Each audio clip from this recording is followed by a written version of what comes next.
윤석열 전 대통령 부부를 겨냥한 3대 특검의 지휘자가 결정된 뒤 본격적인 준비에 착수했습니다. 내란 사건을 맡은 조은석 특검은 검찰 특수본을 방문하기도 했는데요. 취재 기자 연결해서 자세한 사항 알아보겠습니다. 조성음 기자.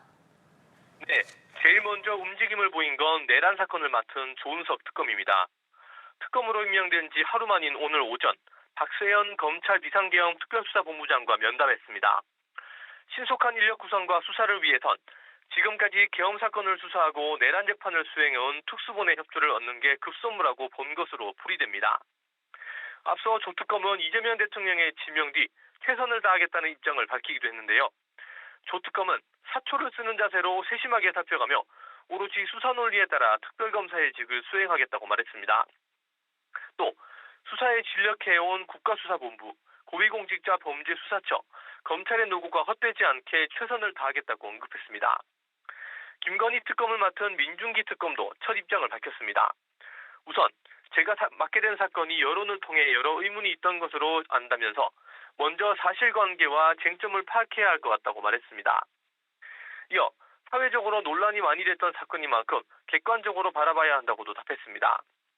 수사 우선순위에 대해선 지금 얘기한 건 섣부르다고 답했고 정치적 편향성에 대한 질문에는 그렇게 생각하지 않는다고 언급했습니다. 순직해병 특검을 지휘하는 이명현 특검은 기자들과 만나 이 사건에 억울한 죽음이 있다면서 그 부분에 대해 명백하게 실체적 진실을 규명하겠다고 각오를 다졌습니다. 또 예전 병역비리 수사를 했을 때도 덮어달라는 요청에 대해선 단호하게 거절하고 소신껏 했다며 이번 것도 마찬가지라며 의지를 드러냈습니다.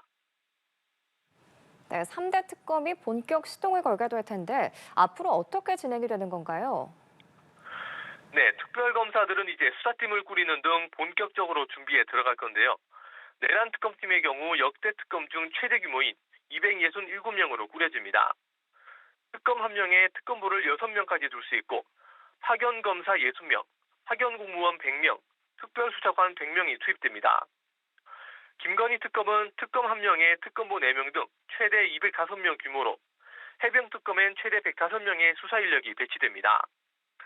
우선 특검을 보좌할 특검부를 구한 뒤 파견 등을 통해 인력을 구성할 것으로 보입니다. 한 팀에 100명이 넘는 인력이 들어갈 수 있는 사무실을 구하는 과정도 함께 진행됩니다. 최장 20일간의 준비 기간을 거쳐 다음 달 초, 이르면 이번 달 안에 수사에 본격 착수할 수도 있다는 전망이 나옵니다. 수사 기간은 내란 김건희 특검의 경우 최장 170일, 순직해병 특검은 최장 140일입니다. 지금까지 서울중앙지검에서 전해드렸습니다.